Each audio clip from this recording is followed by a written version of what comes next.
Disconnected, and I didn't think to check. Okay, so, all right. Oops. There we go. All right, so you're not seeing what I'm seeing because I've changed the settings on my laptop. Okay, hang on. Now you see nothing. There we go. Now you see what I see. Okay, sorry about that again. All right, now we will know to check the integrity of the cables if something is not working. So we left off on Friday talking about, again, a couple of the different theories. So hopefully we'll get through the theories today. We might start into social research this class if we have time. Those slides are all on eClass now in a folder. I kind of reorganized eClass a little bit. So now the slides and the PDFs will each be in their own folder per subject, and that'll keep eClass a little bit cleaner for everybody. Okay, so let's take a look here. I just want to check if there were any questions left from Friday. Doesn't look like it.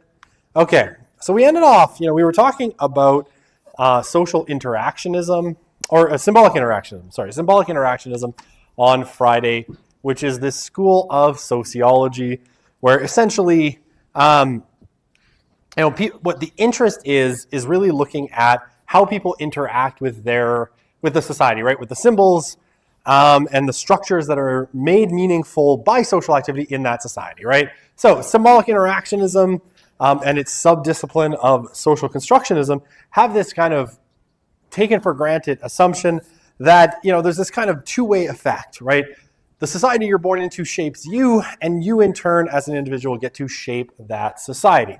Now with that though, and in this kind of sub-school called social constructionism, there is this sense, right, that nothing is innately true, right, about any of the structures in society, right? There is no taken for grantedness that, just the way that we experience things is the way that they actually are, right? So, for example, something like concepts of male and female, masculinity, femininity, social constructionists will say are basically only valid kind of within that particular set of social assumptions that happen to kind of birth them, right? So like in a society that's very much kind of interested in that binary, those kinds of definitions are true, but that doesn't make them universally true, right? Or things like clothing styles, right? The idea that, men can't wear dresses, right? That might be true in a particular social context, but that is a socially constructed norm, which can then be untrue in another context, right? That basically, there is at least an alternate world where you could think that, men could wear dresses. I think that alternate world is called Scotland. I know technically a kilt is not a dress. I've insulted anyone of Scottish descent, and I'm not even a little bit sorry. But you know what I mean, right? Or things like the way people wear their hair, like that men tend to have short hair, or in my case, no hair. That's not a fashion choice. That was dictated by biology. And women tend to wear their hair longer, right? That these are socially constructed norms, right? There's nothing inherent that says this is the way it should be, or that the beauty standards that kind of hold this together should be that way. It's just a social construction, right? Okay. And this leads us into another kind of branch. We won't talk about it extensively through the course, but it's one that I think you can all recognize has had a lot of impact, probably in the last 15 to 20 years. It's become very prominent.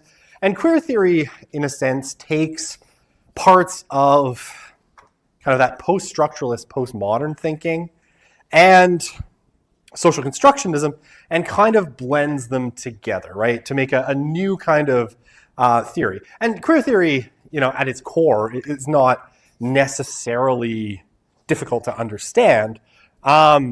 Basically, it says there's no really stable identities, right? That people's identities are always in flux, and people are constantly defining and redefining themselves, as they interact with their environment, right? There isn't necessarily a core of who you are that you're like trying to discover. You're sort of always in flux, always reacting, always adding and subtracting pieces of your identity.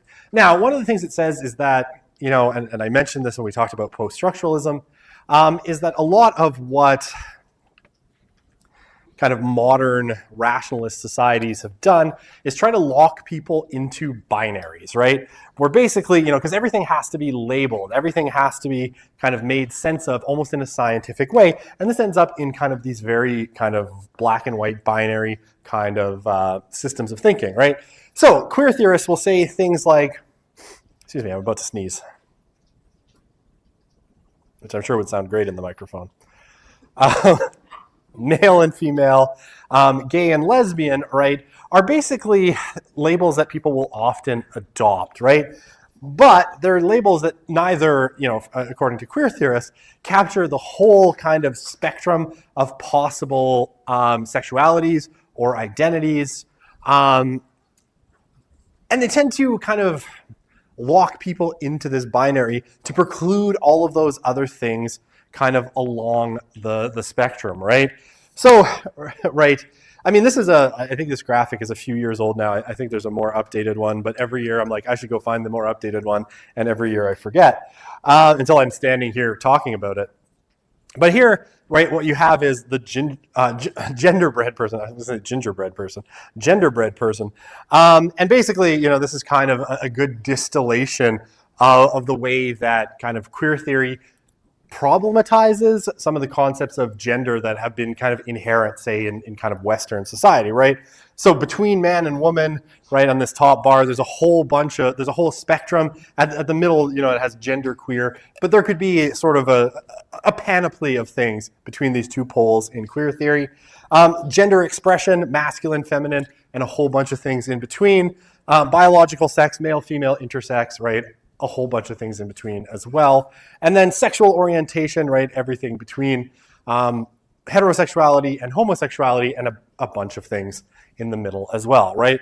So basically it says like these labels, right, are acts of control and domination. So you should hear Foucault in that, right? That the way that we've labeled things is meant to control people, to kind of foreclose certain kinds of expressions. And then, of course, queer theory is going to want to break all of those things apart, right? To kind of crack those definitions open and show that they are non-inclusive of all the possibilities, and just allow people to express many more possibilities along that spectrum. Okay, so feminist theory. Again, feminist theory in some ways borrows from different traditions within sociology. Most prominently, I think it tends to critique functionalism really strongly, right? Because a functionalist would look at kind of gender norms and say, well, these are in place for a reason, right? They were socially built over time and put in place for a reason. And in a sense, this is the Chesterton's fence sort of idea. You mess with them at your own peril. So the feminist theory will critique that, but particularly it borrows aspects of conflict theory, and it borrows aspects, I think, from social constructionism, that subform of symbolic interactionism. So, okay, what does feminist theory, basically look at? Well, its core interest is obviously women, and particularly the way that women are affected by social control, where males dominate society, and males and male interests dominate society at the expense of women.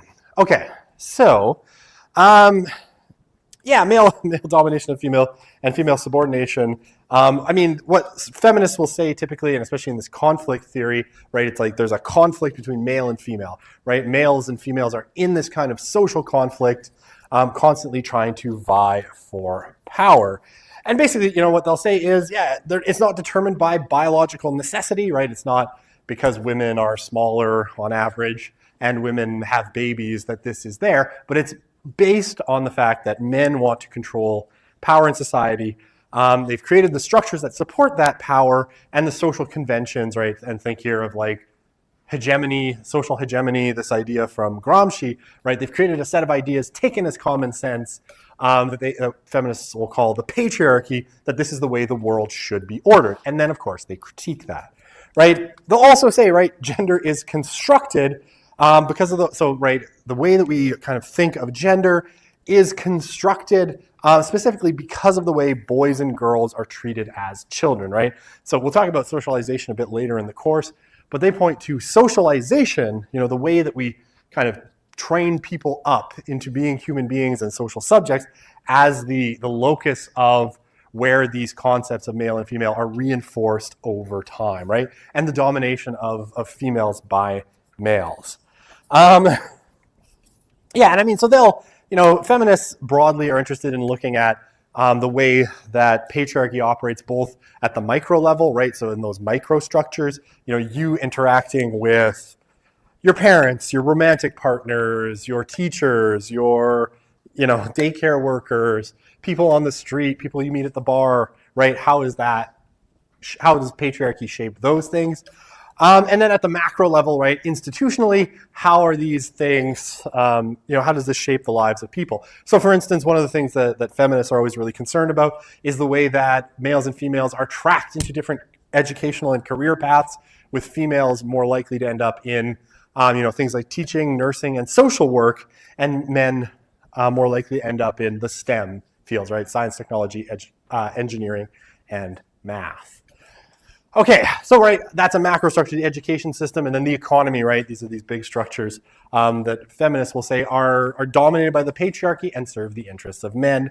So, you'll get claims like, women are paid 70 cents on the dollar compared to men, and these sorts of things. These are the kind of critiques that feminists make.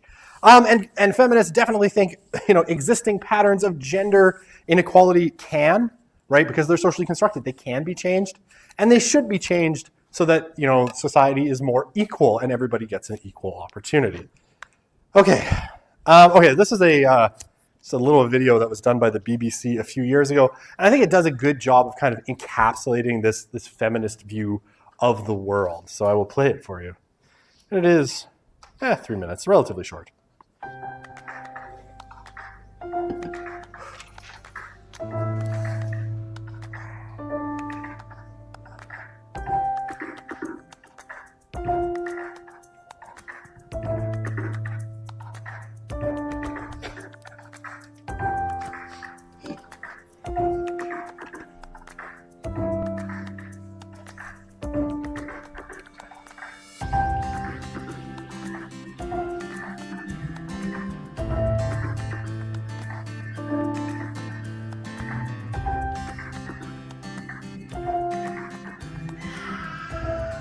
Look at this.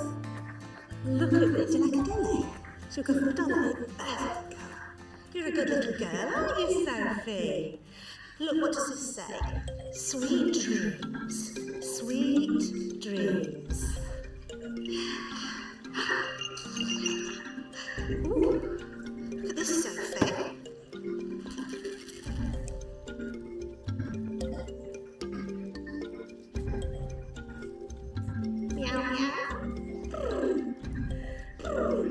I think she liked that pink dolly the best. If I were to tell you actually that Sophie is Edward, does that change anything? I maybe thought, oh, this is a little girl, so I have to give her little girl things. Hello.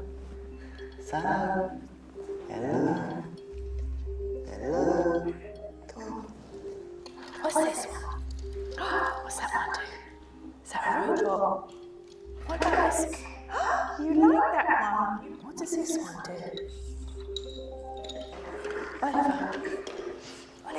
You've gone for, you could say, boy toys. Possibly in my subconscious, but for me, I was just going for what was around me, but in fact my subconscious was automatically playing a trick on me. If I tell you that he is actually a girl. Really? Yes. Oh wow, that's really interesting. I suppose it's because of the stereotype. And then that changed your behaviour towards the child. It did. And your behaviour was quite directive. 1, 2, 3. Beep, beep, beep, beep.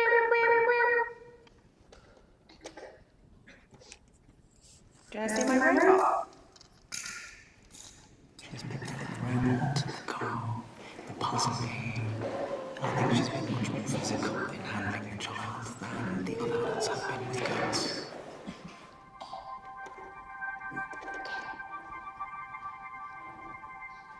That really astounded me because I thought that I was somebody that had a really open mind. Surprise.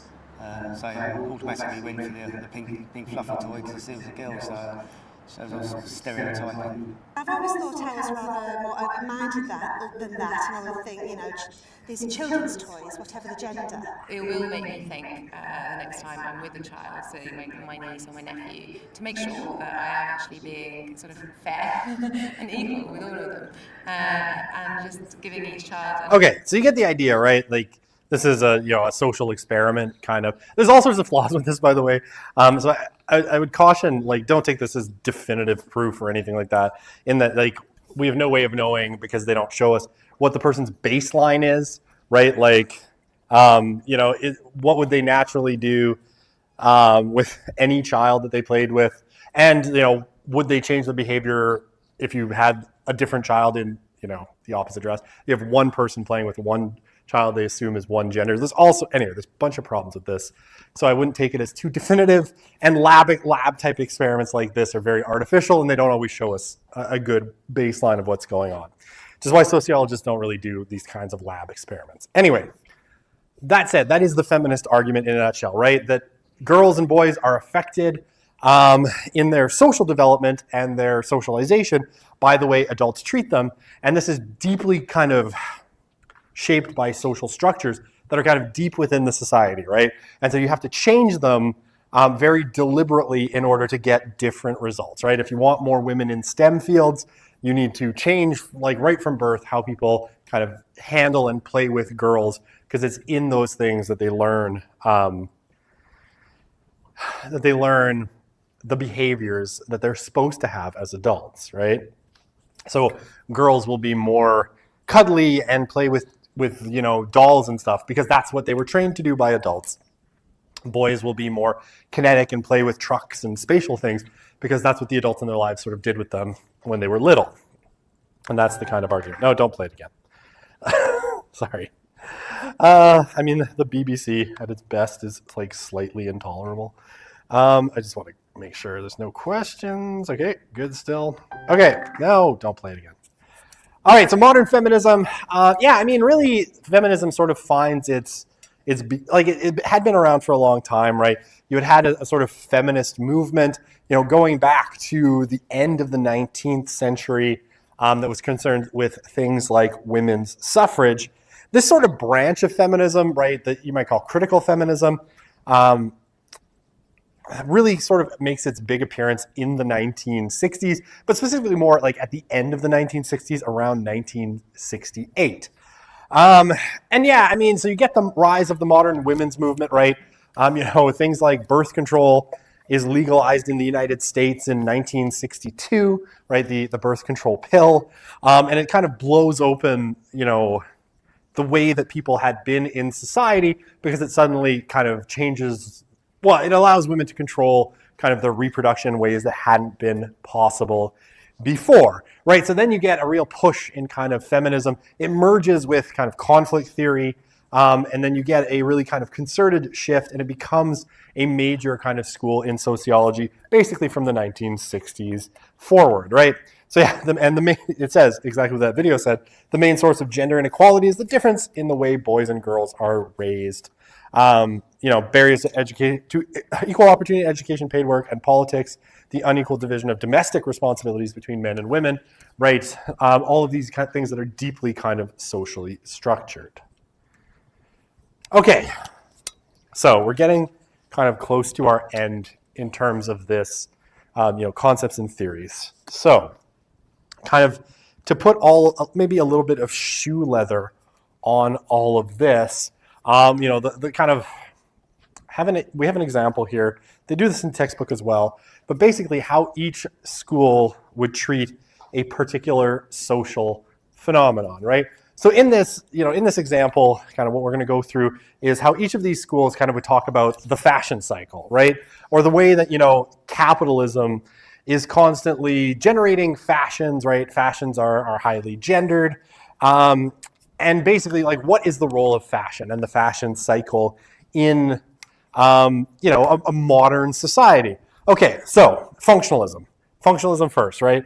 Fashion has, they will say that clothing, aside from just that function of keeping us warm, also serves an important social function, right? In helping to maintain things like one of them would be like role recognition, right? To know who's who and who is doing what, but also a social kind of class order, right? To tell you who belongs to which social class, right? And this is not, I think this is easily recognizable, right? Like if the person standing in front of you, say, is dressed in sweatpants and flip-flops and a t-shirt, right? That's going to give you certain signals immediately in your brain to tell you kind of where they sit, versus if someone stands in front of you, say, in a $5,000 suit with a Rolex, and $200 shoes, that's going to tell you something as well, right? So the fashion, like that's going to tell you this person is probably important, right? There's a reason politicians always, they could get a suit off the rack at Moore's, but they always get like $1,000 suit because, right, it shows you where they are in the social order, right? They are in the elite. They have an expensive suit, and they'll often have a really, really expensive watch or other expensive accessories. Why? Because it shows them as part of the elite, right? When you look at, the actresses and actors who are on the red carpet at the Oscars, right? They're all wearing these incredibly expensive, pieces of clothing. Why? To show you where they belong in the social order. That's what the functionalists will say, right? And then when you're shopping at Walmart and you're wearing George, not you in general, but you particularly, but you in general, right? That puts you in a certain place in the social order, probably in either the middle or lower class, right? Because clearly you are not in the space to spend thousands of dollars on a piece of clothing, right? So fashion tells us something about your place in society. And even like our roles in this room, to some extent, right, have a fashion component, right? I'm wearing a dress shirt and kind of dress pants and dress shoes, not because these shoes are overly comfortable. I can tell you they're not. But because it plays to the order, right? Professor should be, dressed in kind of business attire at least. And students, you can wear whatever you want because that plays to our different roles in this space. Which is why I always find it confusing when professors wear like a hoodie to class because I'm like, what are you? I don't understand. Do you not know how to button things? I can help. Amongst other things, I know how to button things. My dad, this is very much like, old school, but he's like, when you become a professional, your shirt should have buttons and it just kind of sticks. And, I'll wear like a t-shirt and a suit jacket on Fridays. So I'm like, this is my casual Friday. But the rest, my dad's voice still plays in the back of my head being like, business attire has buttons. Okay. Conflict theory. Oh, conflict theory, my friend, the Marxists. Fashion cycles are the means by which industry owners make profits. Okay, I mean, this is pretty evident too, right? If you are thinking at this from like a conflict theory perspective, especially that kind of traditional Marxist, very economic model, well, so like a guy named Herbert Marcuse, he was a Marxist in the 1960s, and he wrote this book called One-Dimensional Man. And in this book, one of the things he says is that capitalism has already provided you with everything you need to be alive, right? You have clothing, you have food, the clothing that you wear, you could wear it for a really, really long time before it wears out because it's a fairly high quality. However, that isn't going to do you any good, right? That's not going to do them any good. That's not going to do the capitalist class any good because what they need you to do as a person is to keep feeling like you need to buy things so that you keep having to go to work, so that you work in their factories or wherever, so that you produce more surplus value for them, and then they pay you wages and you pay them those wages back by buying things that they make in their factories, right? So why does the fashion cycle exist? Right? Why does every season have a new fashion cycle and new colors? And, if you're going to be hip and cool or whatever, you have to keep buying stuff. You have to go shopping again for new clothing that is up in the latest fashions. It's not because you actually want that. It's because you've been tricked by capitalism into thinking you want that so that you keep going to work to get money, which you then pay for fashions that you don't need because you already have clothes that's perfectly functional, right? And this keeps making bigger and bigger profits. And you can expand this across almost any product line. It's like, why do cars break down after a certain point? Well, because they've been designed to sort of wear out and break down after a certain point, so you have to go buy a new car. Very interestingly, the company Instant Brands, right, that makes the Instant Pot, they just declared bankruptcy, specifically because Instant Pots are too well made, right? They are a stupid, bad capitalist product. Why? Because they're so good, you buy it once and then it lasts for 35 years, which means you don't go and buy another Instant Pot, which means basically they went out of business because they want things to fail so that you have to keep going to work to buy a new Instant Pot or a new car or a new house or new fashions, right? That's the kind of conflict theory look at fashion. It's like, you know, do you need that crop top? No, probably not. But it's fashionable and you want to be in the latest fashions because you want to show that you're fashionable because you've been told that's important, which actually is just feeding, you know, the Walton family who runs Walmart or whoever owns whatever clothing brand, you know, Calvin Klein or whoever, right? I don't even know. Obviously, not the most fashionable person. So, okay. Symbolic interactionists take a slightly different look, right? Well, they'll suggest that fashion helps us express shifting identities, right? Because there is no, for symbolic interactionists, there is no kind of stable core of who you are. You're kind of moving through different roles at different points in life, right? So you're going to try on different things at different times, right? So, you know, as a student, you're going to dress in a particular way. Once you go out into the professional working world, you're going to dress in a different way because your identity has shifted, right? In certain contexts, you're going to dress this way. You're going to get dressed that way. You know, you might go through, I don't know, an emo phase in high school and everything's going to be black and dark makeup, right? Because you're testing out an identity or something, right? That is the role of the fashion cycle, to give you those options, to give you those accessories that you can basically test out your style. And then feminism. So what does feminism say? Fashion is a form of the patriarchy. It's a little stereotypical, yes. But okay, it kind of makes sense, right?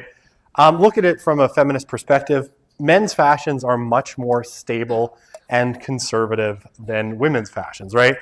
Men's fashions don't really change all that much. You know, if you looked at the clothes that a man wore in, like, especially in the professional world in, say, 1980, it hasn't changed markedly from today, right? There's little tweaks. You know, the collars are cut a little bit differently and the lapels might be a little bigger or smaller. Ties are thinner or wider. But overall, doesn't really change. Women's fashions, on the other hand, change wildly. And for feminists, there's also this thing of women's fashions tend to be aimed at objectification, right? Where they are a form of, part of what they would call the male gaze, right? So that they are meant to accentuate the female form. They are meant to, you know, make you look nice, right? Make you look pretty or sexy or whatever, so that you can be then stared at by men, right? Who can then be like, ah, yes, the fashions we've created, ha ha ha. They're actually for our enjoyment, not the enjoyment of the people using them. Ha ha ha. Aren't we, the patriarchy, so incredibly diabolical? I imagine this is the conversation that happens wherever the patriarchy is, in some room, I don't know, maybe in Washington, that's how they talk. I know the patriarchy is not actually a group of people. I'm just being stupid. So, right, that's the idea, right? Fashion is a form of the patriarchy. It's meant to, A, keep women buying things, and again, you know, make women's bodies an object of male objectification, right? And that's kind of the role of the fashion cycle. Okay. Why? Patriarchy was about horses. I don't understand. Oh, the Barbie movie. Okay, now I haven't seen the Barbie movie because I was like, a Barbie movie? Pass. Because it just didn't interest me. I didn't even watch the trailers. I have no idea what it's about. But apparently, am I Knuff? I will never know. Because I don't know what it means. Am I Knuff? All right, it's good to know that I'm Knuff. All right, are post-structuralism and symbolic interactionism basically the same thing? If they were basically the same thing, I wouldn't have labeled them as different. No, I mean, they share certain similarities, right, in sort of their interests. Post-structuralism, I mean, is more interested in these in these power dynamics, right? The way that language constitutes a form of power, whereas symbolic interactionism is far less interested in them, in that particular question, right? It's more interested in how people use symbols than how people use it to gain power. So they're similar, right? And there's a lot of shared things, but that commitment is not quite the same. I'm gonna have to watch the Barbie movie because I have no idea what you're talking about. I could ask my wife; she watched it. Maybe she knows. Would the feminist perspective not also focus on the ability of choice, even if what is chosen is potentially objectifying? Okay, I mean, yes, it depends. Okay, so one of the things that I should say is not all feminism is exactly the same. I'm not gonna answer that question. Yeah, not every form of feminism is the same, right? So like second wave feminism, which is much more, like that's the form that kind of started in the 1960s. It's much more Marxist in its orientation. I think definitely wouldn't look at it that way, and actually would say that, you know, if you're choosing it, even if it's objectifying, that's because you're a dupe of capitalism and the patriarchy, right? So you can certainly think of like Andrea Dworkin, who was really critical so she was a feminist. She used to be a prostitute, and then became very critical of a very critical feminist. I mean, amongst other things, Dworkin said that all sex under patriarchy is rape, so that women should never have sex under patriarchy. But anyway, Dworkin was a little bit kooky at times, damaged individual. You can understand why. But she would say, like, you're not really choosing that.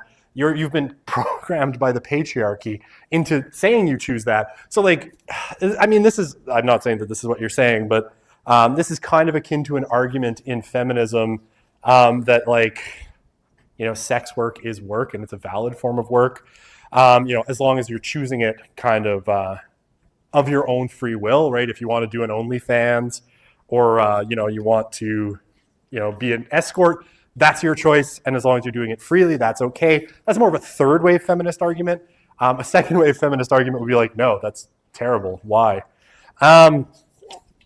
Okay, so, I mean, yes and no. I think the argument you're making is much more third wave feminist, and it's much more aligned with like that kind of sex positive feminism that you see really starting in the 1990s. But for that, you know, we need a whole other lecture and course, but it's a good question. Since the building is very far on very cold days. You know what? I'm going to stop recording it. I still have to walk here, so why should you be exempt? No, I'm kidding. I mean, hey, it wouldn't be like the hardest thing for you to figure out how to find it, because it is live streaming right now on YouTube.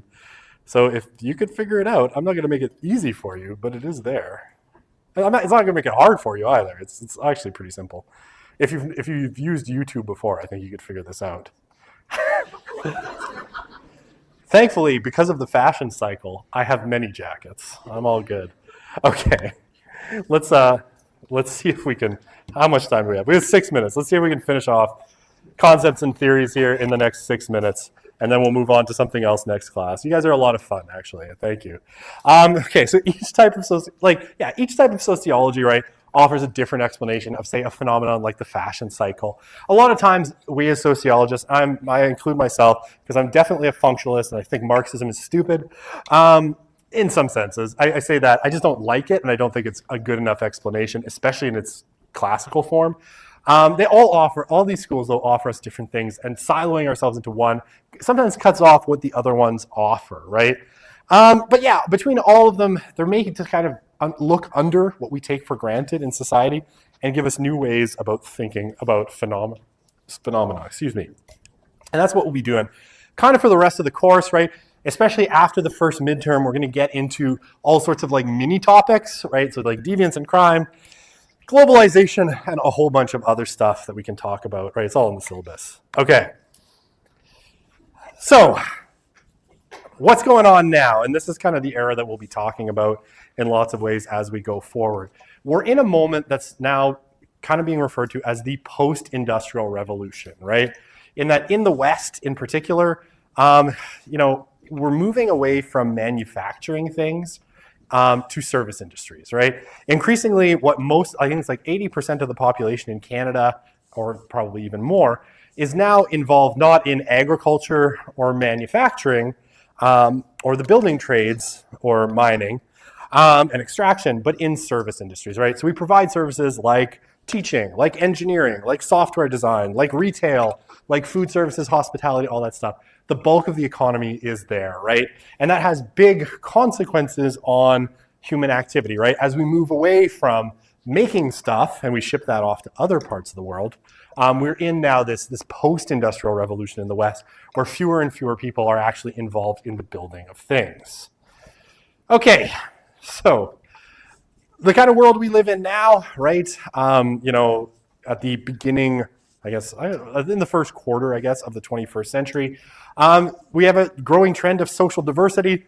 People are much freer to construct their identities and form social relationships that suit them, right? You're not bound in, you can choose whatever identity you want to some extent, right? But if you were born into an identity, you're not, in a sense, beholden to it. And you can choose, if you were born a Roman Catholic, you can choose to cast off that Roman Catholicism and convert to Islam or Buddhism or nothing in particular, right?